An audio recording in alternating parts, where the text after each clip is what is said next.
Hi, I'm Dana Lynn. I'm a registered dietitian, and today we are going to talk about making behavior changes that are going to last. How many times have you tried to change a behavior? Maybe you're trying to eat healthier, get more exercise in, and maybe you get started on it and you're doing it and it's looking good, and before you know it, you are back into your old behaviors.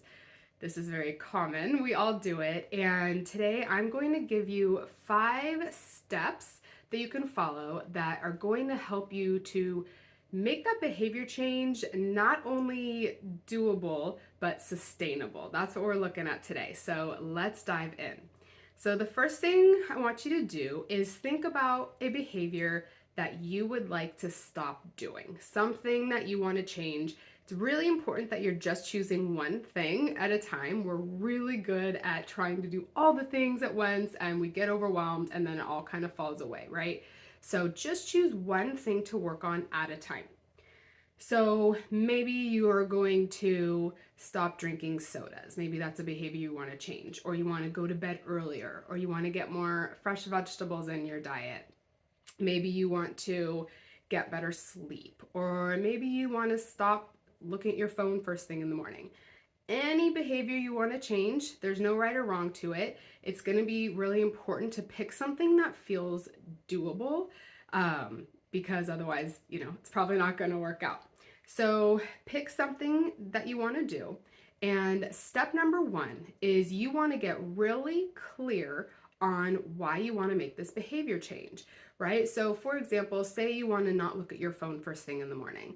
Really get clear on, like, why do you want to make that change? Maybe you don't like waking up and the first thing is you're swept away with things you have to do from emails or all the things going on in the world because you're looking at news, or you're going on to social media first thing and then you're straight into comparison and all the negative things that come with social media. So get clear on why you want to stop doing that thing.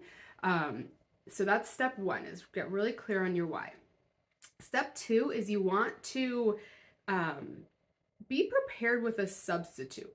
So whatever behavior you were doing that you want to change, if you just try taking it out, that there's this like void feeling, right? And then you kind of don't know what to do with yourself. So be prepared to have a substitute in place.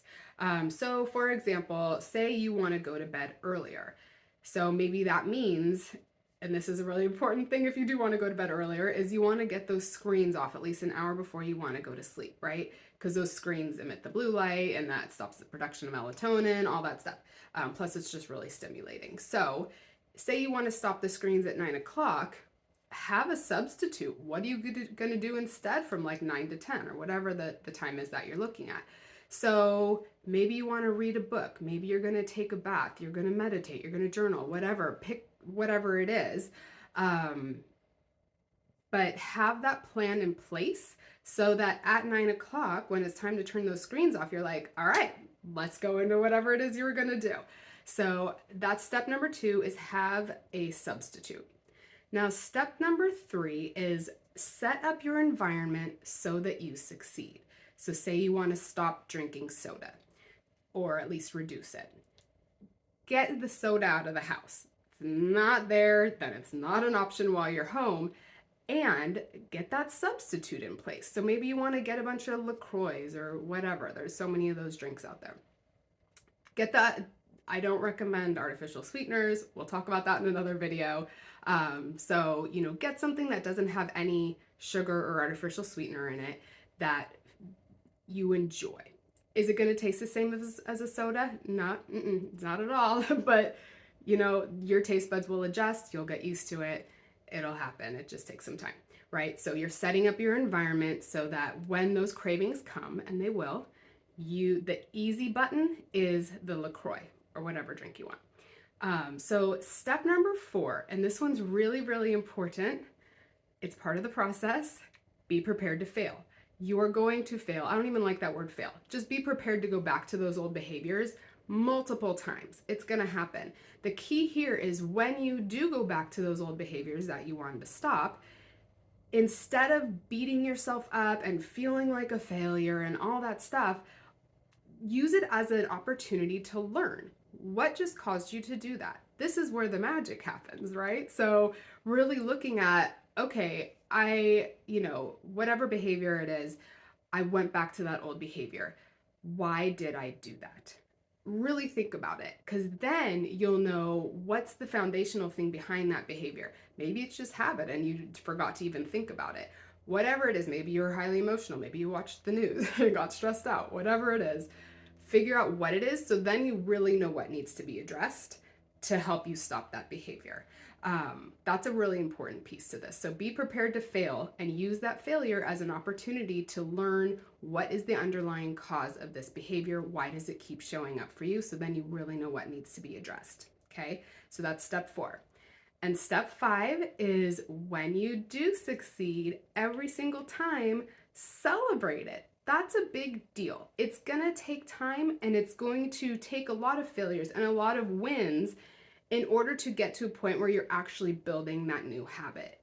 It takes time. So every time you actually do that alternate behavior, the thing you want to include and not the thing you don't want to do, celebrate it. This can be as little as like giving yourself a pat on the back and just acknowledging that, like, dude, I just did something hard. So even that acknowledgement for some people is all they need. Maybe it's something like by the end of the week, you're gonna reward yourself with something.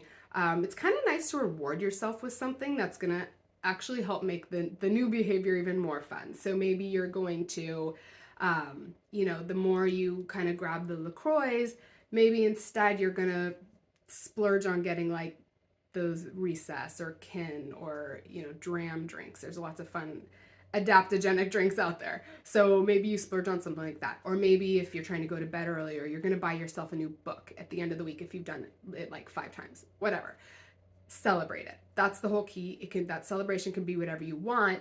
However, of course, I don't recommend celebrating by going back to the old behavior, because that's not really a feel-good celebration, even though it feels good in the moment. So those are your 5 steps. So just to reiterate, that means number 1, you're getting clear on why you want to make this behavior change. Number 2, you are planning a substitute to do instead. Number 3, you're setting up your environment for success. Number 4, you're planning to fail and you're learning from it. And number 5, you are celebrating every time you make that behavior change. Change takes time. Be patient with this process and just know every time you do succeed, you are strengthening that muscle, and it's going to get easier and easier as you go. The hardest part is at the beginning. So just know there's light at the end of that tunnel. Keep it up. Don't lose hope. So I would love to hear from you guys. If you guys can put in the comments, what behavior change are you thinking of making this week? And really get clear on what's going to be your substitute. Maybe you even want to write your why. What's your substitute? How are you going to set up your environment? So share with us, share with each other. We can all get inspiration from each other as well when it comes to, ways to be successful with making these behavior changes. So definitely let us know in the comments what you're going to be doing. If you like this video, I really appreciate it if you click that thumbs up like button. It's going to help this video reach more people. And of course, if you feel like there's anyone in your life who could benefit from this, please do share. Or if you just want to help me out and get this out there more, I super appreciate any sharing that you would like to do, if it feels good for you. And definitely if you want more videos like this, click that subscribe button. You can also click the bell. The bell makes it so that you get notifications every time I put out a new video. I'm doing about once a week at this point. We'll see where it goes from there. So anyway, thank you guys for being here. I really hope this was helpful, and I'm really excited to hear about how your behavior change goes. All right, thanks guys. Take care. Bye.